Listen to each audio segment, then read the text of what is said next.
여러분 행복하십니까? 라고 여쭤보면은 뭐라고 대답하실지 모르겠습니다. 어떤 분은 인사 말씀이 다 달라요. 우리 집사님은 사랑합니다로 인사하셔서 아주 우리 대전시를 전체를 사랑으로 인도하신 집사님도 계시고, 또 어떤 분은 행복하십시오, 그걸 요새 짧게 해서 행쇼 그렇게 하더라고요. 그런데 어떤 분은 행복하십니까? 라고 묻는 말씀으로 시작하세요. 그런데 행복하다는 것은 말씀입니다. 사람의 생각부터 시작합니다. 내가 하나님 참 감사합니다. 나는 어떤 일이 일어나도 행복한 사람입니다. 나는 참 하나님께 복받은 사람입니다 라고 생각하는 사람은 곧 행복한 사람이고요. 아무리 많은 것을 받고 누리면서도 감사를 모르는 사람은 그 인생 자체가 불행한 사람이라 하는 것이죠. 오늘 시편 103편에서 우리 신앙의 선배 다윗이 어떤 자세로 인생을 승리롭게 살았는가 묵상하면서 은혜를 나누기를 원합니다. 우리 먼저 첫 절 1절을 받들어서 읽겠습니다. 내 영혼아 여호와를 송축하라. 내 속에 있는 것들아 다 그의 거룩한 이름을 송축하라. 아멘. 자, 송축이라는 단어가 무슨 뜻일까요? 송축을 정의하자면 하나님께 감사하면서 하나님을 찬송하는 것을 말합니다. 그런데 감사는 알겠는데 찬송이라는 건 잘 모르겠어요. 근데 찬송이라는 말을 영어로 보면은 praise, 그것을 쉬운 말로 부르면은 칭찬한다는 뜻입니다. 아니, 칭찬은 윗사람이 아랫사람에게 해주는 건데요. 아니요, 그렇지 않아요. 아랫사람도 윗사람에게 칭찬할 수 있습니다. 그리고 여기서 원래 그 송축이라는 단어를 영어로 번역하면 bless라는 축복한다는 말인데, 그것도 마찬가지로 하나님이 우리에게 복을 나려주시는 것이 축복 아닙니까? 그런데 우리가 하나님을 축복할 수 있나요? 그렇습니다. 할 수 있습니다. Bless the Lord, 주님을 축복하라. 그게 송축하라입니다. 아침에 일어났는데 얘야 일어나라, 학교 가야지, 밥 먹어야지, 출근해야지, 그만 짜증나, 싫어, 안 가. 그러면 그것이 어머니를 기쁘게 하겠습니까? 아니면은 어머니보다 아버지보다 일찍 일어나고 좋은 아침입니다, 어머니 아버지 잘 주무셨습니까? 나는 우리 집에 사는 것이 참 행복합니다, 감사합니다. 그렇게 부모를 칭찬해드리고 그렇게 하면은 하루가 밝아질 텐데, 우리의 첫 생각을 그렇게 복된 생각으로 하시는 습관을 들이시기를 주님 이름으로 부탁을 드립니다. 승리하는 사람, 형통한 사람은요, 형통의 습관을 가지고 있고, 늘 불행하다고 그러고 늘 넘어지고 늘 실패하는 사람은 실패의 습관을 가지고 있는데, 그 시작이 무엇이냐? 생각부터 시작한다는 것이죠. 그래서 오늘 본문 첫 절에서 다윗은 자기 영혼에게 명령을 합니다. 내 영혼아 여호와를 송축하라. 내 속에 있는 모든 것들아 그의 거룩하신 이름을 송축하라고 지금 명령하고 있는 거예요. 시작할 때 첫 생각을 하나님 감사합니다. 오늘도 생명 주심 감사합니다. 내 앞에 문제도 있고 어려운 문제, 숙제들 그대로 있지만 우리 하나님을 나는 찬송하며 시작합니다. 이렇게 감사하는 습관을 들이시기를 주님 이름으로 축복을 드립니다. 내 속에 있는 모든 것들아, 우리 속에 뭐가 있을까요? 그저 내장 기관밖에 더 있습니까? 이 말은 어떤 표현이라면, 내 마음에 있는 모든 생각들아, 생각 한 줄기 하나도 원망이나 불평이나 남을 저주하는 것이나 이런 생각하지 말고 하나님을 송축하는 것, 감사하고 찬송하는 것으로 우리 인생을 시작하라.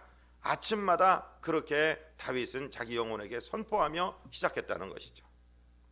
결국 사람은 그 생각에 따라서 말을 하게 되고, 그 말에 따라서 씨앗이 심겨지게 되고, 그리고 그 열매를 거두게 되어 있습니다. 로마서 8장 5절 6절은 뭐라고 말씀하십니까? 같이 읽어볼까요?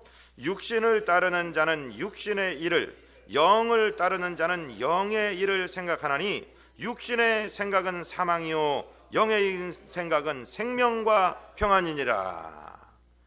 성령께서 우리 안에 내주하시면서 성령이 주시는 생각을 가지면은 우리는 늘 생명력이 넘치게 되고 늘 평강 가운데 있습니다. 아무리 어려운 일이 일어나고 거친 일이 일어나도 평강으로 마음을 정한 사람들, 찬송하기로 정한 사람들, 감사하기로 정한 사람들은 그 평강의 인도함을 받는 줄로 믿게 되시기를 바랍니다. 두 부부가 평생을 살았습니다. 한쪽은 내가 어쩌다 저런 인간을 만나서 내 인간을 망치고 내 인생 망치고 완전히 나는 인생 헛살았어 라고 생각하고 불평하고 사는 사람이 있고, 동일한 조건에서 같이 부부로 사는데 한 사람은 어쩌다 나에게 이렇게 아름다운 배우자를 허락해 주셔서 이렇게 평생을 바라보며 이렇게 기쁨을 누리고 살게 하십니까? 하나님 감사합니다 하고 사는 사람하고 인생의 질이 어떻겠느냐 이 말씀입니다. 그래서 가만히 보니까요, 사람의 행복은 그가 겪은 경험에 있지가 않고요, 그가 겪은 경험을 어떻게 해석하고 무엇을 기억하느냐에 달려 있다는 것을 발견하게 되었습니다. 아무리 좋은 곳에 살고 아무리 좋은 것을 먹고 아무리 훌륭한 사람들과 만나도 늘 불안하고 늘 괴로우며 사는 사람은 그건 불행한 사람입니다. 그러나 남들이 볼 때는 소박하고 투박하고 아무것도 없는 것이지만 늘 감사하며 사는 사람은 이 세상을 다 가진 사람이라고 지금 말씀은 우리에게 가르쳐주고 있습니다. 2절 말씀을 우리 같이 한번 읽어볼까요? 내 영혼아 여호와를 송축하며 그의 모든 은택을 잊지 말지어다. 할렐루야. 무엇을 잊지 말라고요? 은택을 잊지 말라고요. 내 인생 살면서 어려운 순간도 있었습니다. 괴로운 순간도 있었습니다. 상처받는 말을 들은 적도 있습니다. 그런데 바보 같은 사람들, 망하는 사람들은 늘 안 좋았던 것, 늘 괴로웠던 것을 중점적으로 생각하고 살아요. 그것을 또 말하고 살아요. 그러나 승리하는 사람들은 늘 좋았던 것, 하나님이 내게 베풀어 주신 은혜를 생각하면서 그것을 감사하며 살게 된다는 말이죠. 그 사람은 위대한 사람입니다. 한 시절 유럽을 정복했던 나폴레옹이라는 사람이, 어떤 부하가 와서, 아주 친숙한 부하가 나폴레옹에게 물어봤어요. 황제시여, 황제는 폐하는 어떤 때 인생이 가장 행복하십니까? 그렇게 대답을 합니다. 그러면 어떤 때 인생이 가장 불안하고 두렵게 느끼십니까? 나는 어떤 칼도 창도 화살도 두렵지 않다. 그런데 딱 두려운 게 뭐냐면 내 이발사가 와서 면도를 하면서 그 면도날로 내 목을 쓱쓱 지나갈 때는 진짜 소름이 돋는다. 그래서 나는 그 이발사의 아들놈을 잡아다가 이발사가 나를 이발하는 동안에 내 부하가 그 아들놈 목에 칼을 대고 있다. 이렇게 얘기하는 거예요. 세계를 다 가졌어도 자기 이발해주는 이발사를 믿지 못하는 사람이 무슨 행복을 느꼈겠습니까? 자기 딴에는 두려운 게 없다고 했지만 얼마나 두렵고 괴로운 인생을 살았겠습니까? 그러나 저와 여러분, 나폴레옹처럼 세계를 정복하지 못하고 그저 소박한 일 투박한 일 하며 사는 저희들도 하나님이 나와 함께 하신다, 하나님은 내 인생에 어려운 고비고비마다 나를 붙들어 주셨고 인도해 주셨고 에베네셀 되신 하나님이 오늘 나를 여기까지 인도하셨다라고 감사하다고 생각하는 사람은 나폴레옹보다 훨씬 행복한 사람인 줄로 믿으시기를 바랍니다. 은택을 기억하라는 거예요. 사람이 망각하는 것도 은혜입니다. 건망증이 심한 것도 은혜입니다.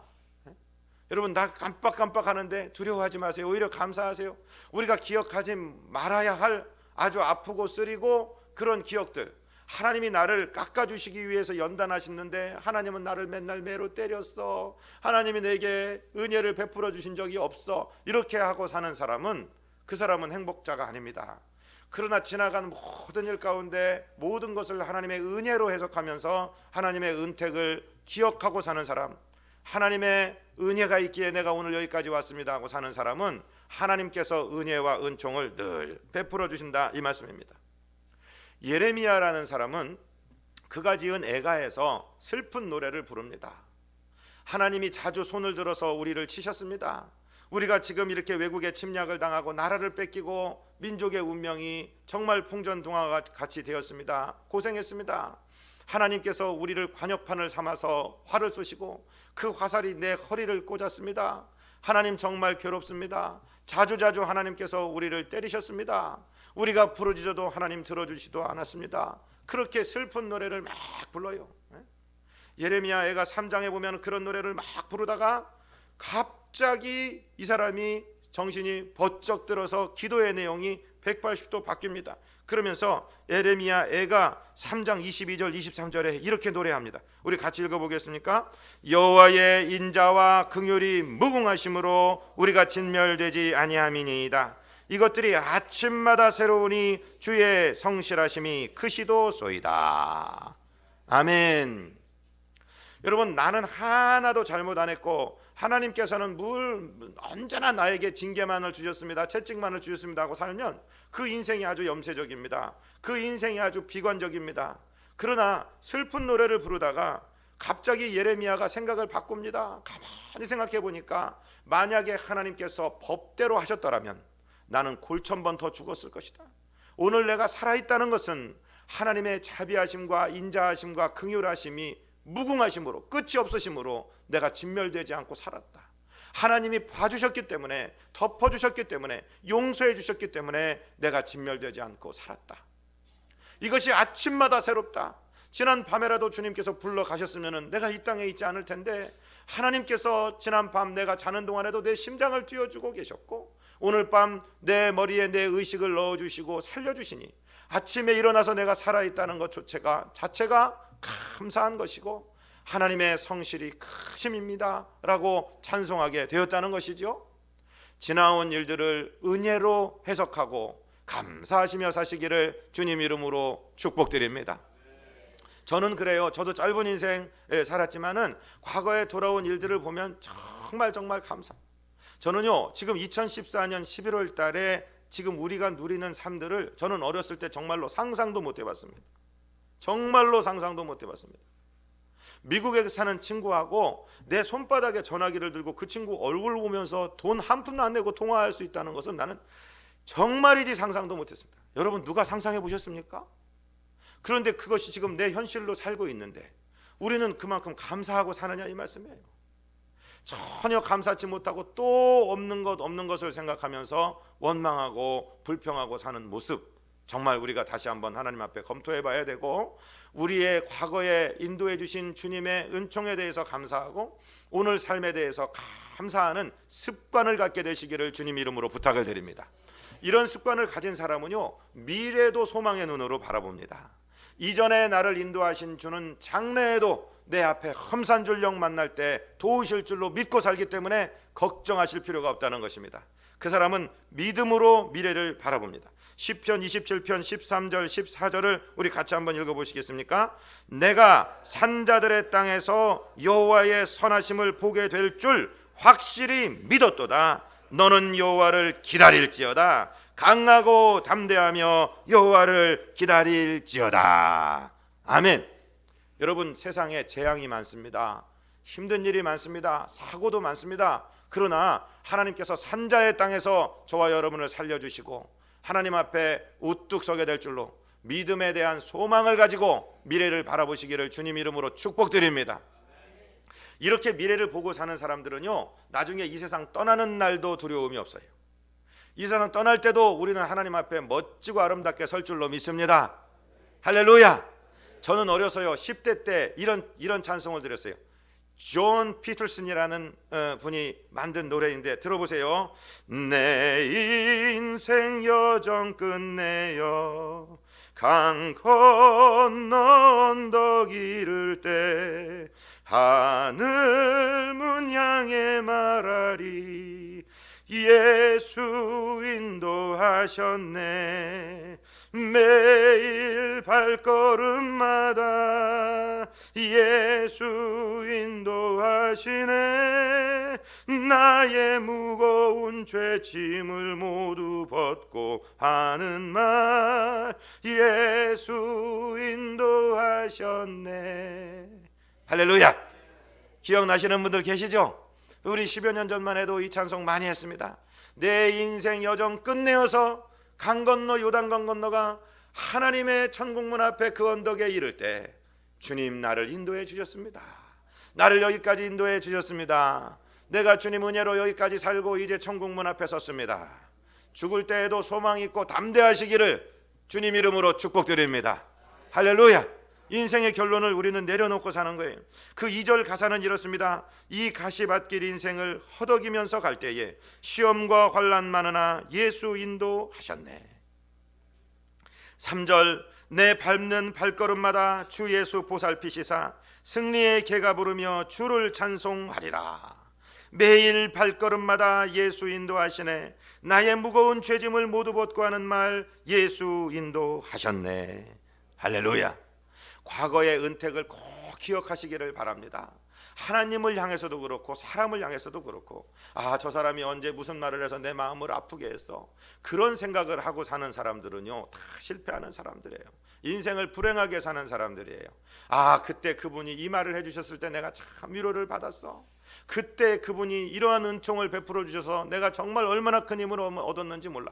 좋은 것을 기억하고, 특별히 가까이 있는 사람들, 내 배우자에 대해서, 내 부모에 대해서, 내 자녀에 대해서 그의 은택을 잊지 않고 사는 행복자들, 감사자들이 되시기를 주님 이름으로 축복드립니다. 이런 감사자들에게는 하나님께서 약속을 해주셨는데요, 그것이 저와 여러분이 받아 누릴 특권인 줄로 믿으시기를 바랍니다. 첫 번째 특권이 무엇이냐? 우리 본문 3절을 다시 한번 읽습니다.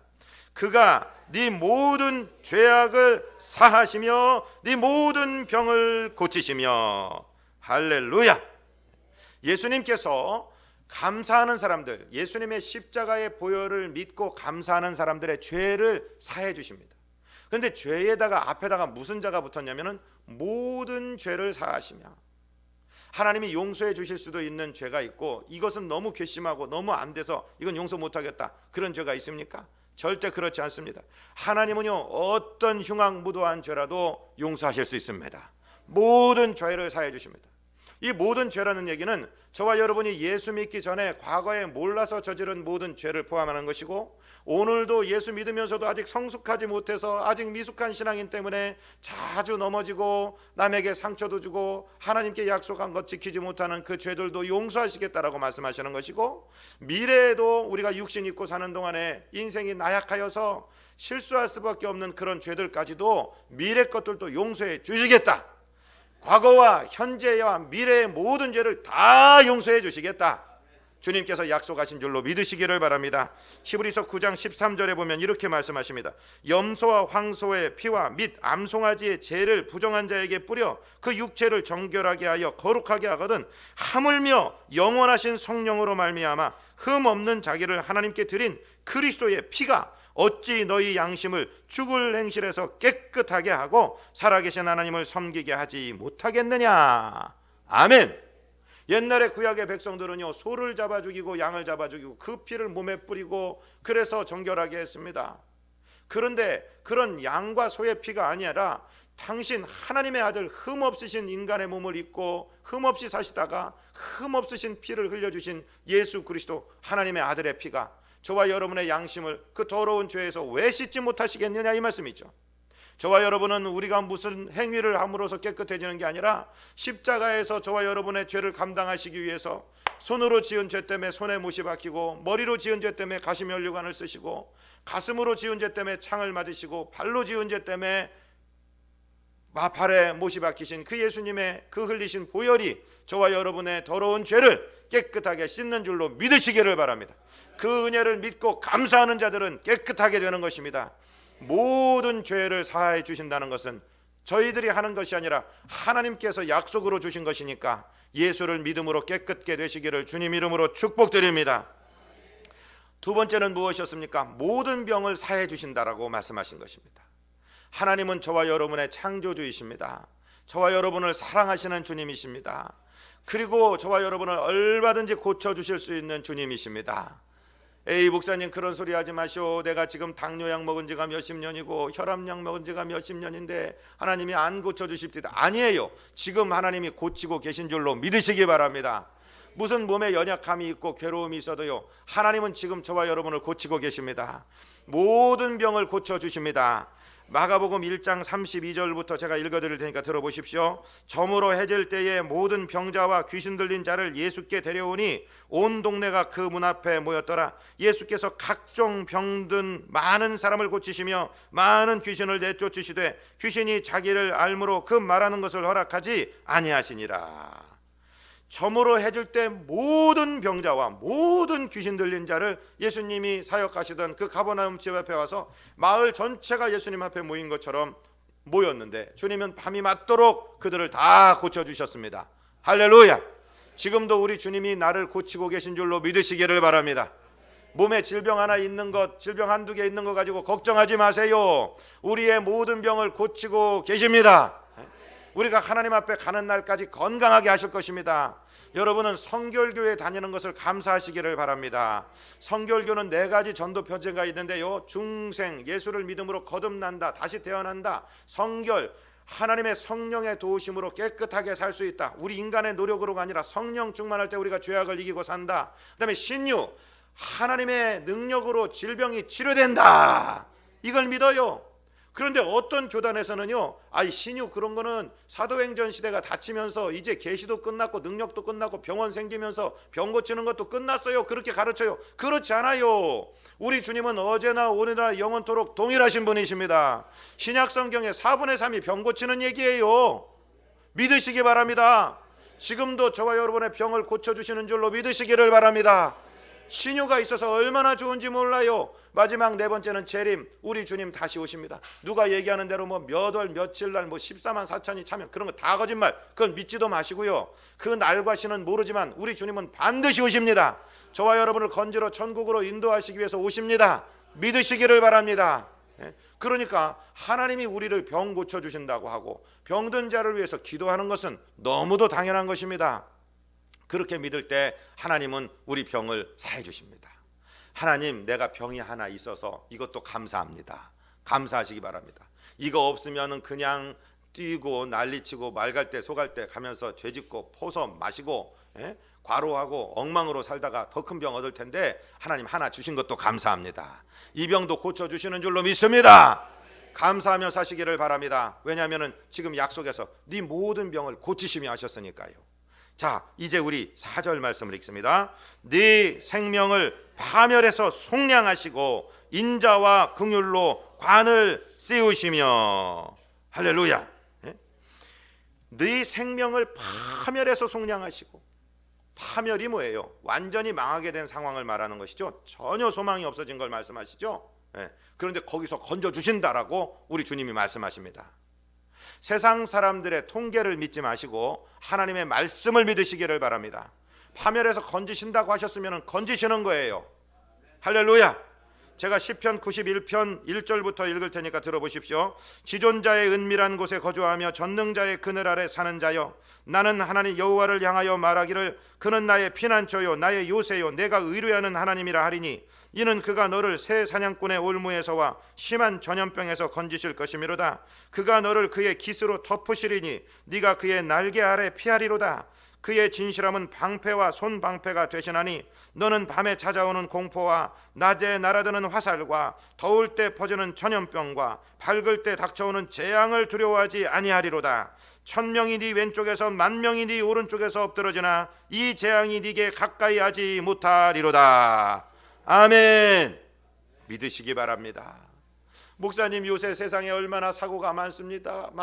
환풍기 뚜껑 밟고 있다가 20m 밑으로 내려가고 배 한번 잘못 잤다가 뒤집어지고 에볼라 바이러스가 지금 창궐하고 다 그런데요. 여러분, 그런 거 다 생각하고 살면은요 어떻게 불안해서 살아요?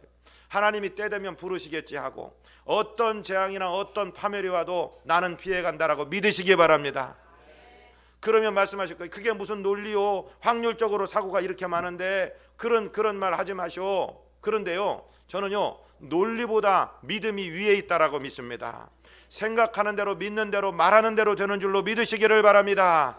여러분, 항상 긍정의 말씀을 하시고요, 왼쪽에서 1000명이 넘어지고 오른쪽에서 10,000명이 넘어져도 그 재앙이 너에게 가까이 하지 못한다 그러면 그대로 믿으시기 바랍니다. 할렐루야. 우리나라는요 이 믿음의 사람들에 의해서 여기까지 이끌려 왔습니다. 논리적입니까? 대한민국이 그 전쟁의 폐허더미에서 일제 36년 고난당하고 종살이했던 그 땅에 일제의 학정을 벗어나자마자 동족 상잔의 비극을 겪고 서로 총뿌리를 겨누고 서로 폭탄 터뜨리고 서로 죽이고 정말 깡통밖에 없었던 잿더미에 앉은 이 민족에서 세계 11번째 12번째 잘 사는 나라로 온 것이 사람이 잘해서 그렇습니까? 하나님의 은혜였습니다. 하나님께서 예수 믿고 기도하는 사람들, 그래도 전 세계에서 가장 적극적으로 교회를 세우고 11조 드리고 헌금 드리고 자녀들 하나님께 드리면서 내가 내 인생 하나님의 것입니다, 하나님 감사합니다 송축하며 살아온 사람들에 의해서 하나님은 오늘 여기까지 이 민족을 이끌어 오셨습니다. 그러니까 하나님의 말씀을 붙드시기를 바랍니다. 천인이 네 좌편에서 만인이 네 우편에서 넘어지나 이 재앙이 네게 가까이 하지 못하리로다. 아멘. 믿으세요. 논리하지 마세요. 이성으로 추론하지 마세요. 하나님의 말씀을 믿고 나면 나중에 하나님의 은혜가 깨달아지는 줄로 믿으시기를 바랍니다. 파멸에서 건져주십니다. 파멸스러운 일 당했다고, 사업에 부도 났다고, 가정이 깨졌다고 걱정하지 마세요. 하나님께서 지금도 붙들고 계신 줄로 믿습니다. 건져주실 줄로 믿습니다. 하나님은 막판 뒤집기의 명수십니다. 하나님은 역전이 전공 과목이십니다. 기적이 전공 과목이십니다. 믿는 대로 감사하고 송축하는 사람들에게 그 은혜를 주신다고 지금 약속하고 계시는 것입니다. 그 다음에 뭐라고 말씀하십니까? 인자와 긍휼로 관을 씌우시며. 이게 무슨 뜻일까요? 저와 여러분 머리 위에 멋진 왕관들을 하나씩 면류관들을 씌워주실 텐데 그 왕관의 이름이 무엇이냐? 인자와 긍휼이라는 거예요. 인자와 긍휼은 예수님의 별명입니다. 인자를 뭐라고 생각하십니까? 인자를 어떻게 정의하십니까? 인자, 자비, 인애 이런 말은 무슨 말이냐면은 벌을 받아 마땅한 사람을 벌하지 않고 용서해 주시는 걸 인자라고 합니다. 긍휼이라는 말은 불쌍히 여겨주는 것입니다. 어미가 자기 품에 있는 아이를 불쌍히 여기는 것처럼, 아비가 어린 자식을 품에 안고 불쌍히 여기는 것처럼 여겨주는 것을 말합니다. 긍휼이라는 말은 히브리 말로 라훔, 그런데 그 말은 라힘에서 왔다고 그랬죠. 라힘은 여자의 자궁을 말합니다.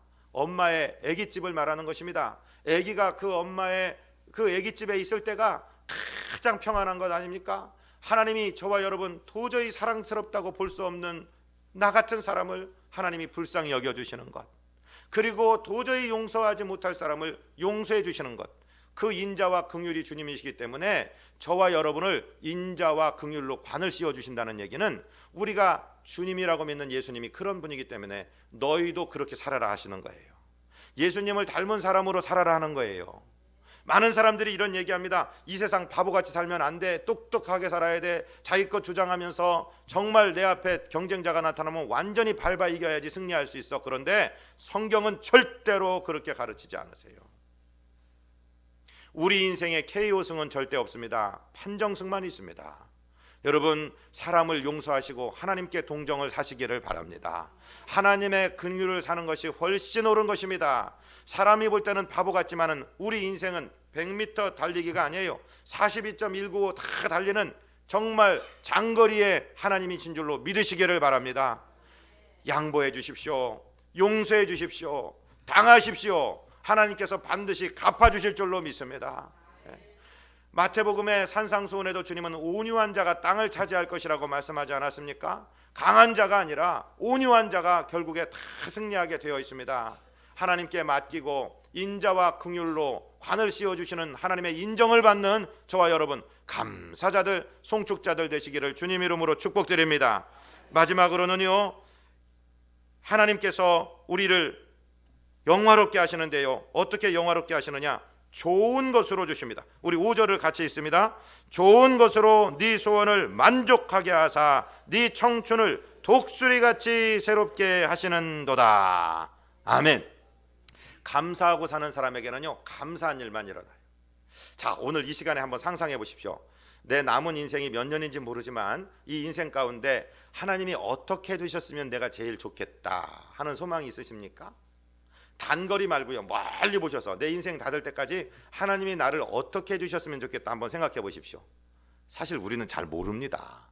뭐가 내게 좋은지도 사실은 모릅니다. 그런데 하나님은 저와 여러분에게 가장 필요한 것이 무엇인지를 알고 계십니다. 가장 좋은 것이 무엇인지를 알고 계십니다. 그 좋은 것으로 우리를 만족하게 해주실 것입니다. 하나님을 기대하시기 바랍니다. 하나님께 맡기고 무조건 감사하는 사람은요, 하나님께서 좋은 것으로 만족하게 해주십니다. 무엇가 가장 좋은 건지는 잘 모르겠습니다. 그런데 하나님께서 그렇게 해주신다고 하셨습니다. 이사야 49장 16절부터 제가 읽어드릴 테니까 들어보십시오. 내가 너를 내 손바닥에 새겼고 너의 성벽이 항상 내 앞에 있으니 네 자녀들은 빨리 걸으며 너를 헐며 너를 황폐하게 하던 자들은 너를 떠나가리라. 네 눈을 들어 사방을 보라. 그들이 다 모여 네게로 오느니라. 나 여호와가 이르노라. 내가 나의 삶으로 맹세하노니 네가 반드시 그의 모든 무리를 장식처럼 몸에 차며 그것을 띠기를 신부처럼 할 것이라. 이는 네 황폐하고 적막한 곳들과 네 파멸을 당하였던 땅이 이제는 주민이 많아 좁아지게 될 것이며 너를 삼켰던 자들이 멀리 떠날 것이니라. 할렐루야. 사람들이 우리를 버리고 떠나갈 때도 있어요. 재물도 날개 달린 듯이 내게서 떠나갈 때가 있어요. 그러나 끝까지 감사하고 송축하는 사람에게는 다 다시 돌아옵니다. 할렐루야. 원방에서 사방에서 돌아올 것입니다. 마치 신부가 거룩한 장식으로 장식하듯이 위대한 사람들, 아름다운 사람들이 저와 여러분 곁에 와서 우리가 신부의 장식을 달듯이 그 사람들을 우리 몸에 장착할 것이라고 지금 말씀해 주고 계시는 거예요. 자식을 잃었을 때에 낳은 자녀가 후일에 네 귀에 말하기를 이곳이 내게 좁으니 넓혀서 내가 거주하게 하라 하리라. 그때에 네가 네 마음에 이르기를 누가 나를 위하여 이들을 낳았는고 나는 자녀를 잃고 외로워졌으며 사로잡혀 유리하였거늘 이들은 누가 양육하였는고 나는 홀로 남았거늘 이들은 어디서 생겨났는고 하리라. 할렐루야. 여러분이 알지 못하는 사람들이 와서 여러분을 친하고자 하고 할 것입니다. 하나님께서 그렇게 약속하셨기 때문입니다. 우리 인생이 어려운 순간에도 하나님만 붙들고 감사하며 송축하는 사람들에게 하나님이 언약하신 은혜가 되는 것입니다. 마지막으로는요, 네 청춘을 독수리같이 새롭게 해주시겠다 말씀하셨습니다. 내가 청춘이라고 생각하는 분들만 아멘. 아멘. 주로 6학년 7학년 어른들이 아멘을 하시네. 예? 제가 보면은요, 지금 이 자리에는 노인이 한 분도 안 계세요. 우리 교회는 감사한 게 노인이 안 계세요. 예. 아멘 좀 하세요. 예. 7학년 8학년 청년들이 얼마나 많은 줄 아십니까? 정말로 장갑 끼고 다니면서 막 일하시고요, 쓸고 닦고, 예? 그리고 막 나한테 일 줘라 일, 그러면서 다니시는 어른들은 청춘이에요. 그런가 하면 4학년 5학년짜리 노인네들이 얼마나 많은 줄 아세요? 예? 벌써 나이 마음 먹었는데 다 꼬부라져 갖고 대접받으려고 에헴하고 앉아있고. 예? 여러분, 청춘으로 사시기를 바랍니다. 그 청춘을 새롭게 하십니다. 감사하고 찬송하고 송축하는 분들은 늙지를 않아요. 아멘. 청춘으로 사시기 바랍니다. 모세는요 120세 살았어요. 120세 사는 동안 눈이 흐리지를 않았다고요. 하나님 일 똑바로 하다 갔다고요. 예, 하나님의 언약을 붙드시기를 바랍니다. 예, 목사 얼굴 보십시오. 탱탱하죠? 10년 전에 제가요 2000년도에 인도네시아 떠나왔는데 엊그저께 그 코헨 대학의 팀이 제가 그 수업 시간에 막 엉엉 울면서 인도네시아에 부흥을 주시옵소서, 우리 여기 머리 숙인 젊은 종들에게 은혜를 부어 주시옵소서 막 기도했던 그 가운데요, 제 제자 하나, 정말 사랑하던 제자가 이 3주 동안 한국에 방문하고 왔다가 대전에 뭐 금요일 날 한밭제일교회 온다고 해서 왔어요. 제가 리베라 호텔이라는데 아침에 가서 만났는데, 토요일 날 아침에 만났는데 얼마나 감사한지 모르겠어요. 이제 중견 아주 주의 종이 돼 갖고 왔는데, 그 어떻게 여기로 왔냐 했더니 거기 인도네시아 대학교의 총장, 그 신학교 총장들, 학장들 있는데 이 친구는 아직 그냥 평범한 목사인데 거기 달려왔더라고요. 그래서 야, 이들 왜 어떻게 꼈냐, 내가 잘 길렀구나 속으로 막 교만해 갖고 막 그 인솔해 갖고 온 선교사님이 뭐라 그러냐면, 여기 다 학장들, 총장들 이런 분들만 왔는데 저분 어떻게 왔냐니까 그 코엔 신학교 인도네시아에 한국 사람이, 한국 선교사 학장인데 자기가 올 필요가 없으니까 여기 한국 교회들에서 뭐 열린 교회니 뭐 이전 교회들에서 초청을 해서 왔는데, 그 도밍구스라는 목사가 마태복음을 잘 다 외우고 산상수훈을 다 원어로 분해해 갖고 이러기 때문에 그 학장님이 자기가 안 가고 이 사람을 보낸 거래요. 얼마나 반가운지 모르겠어요. 예?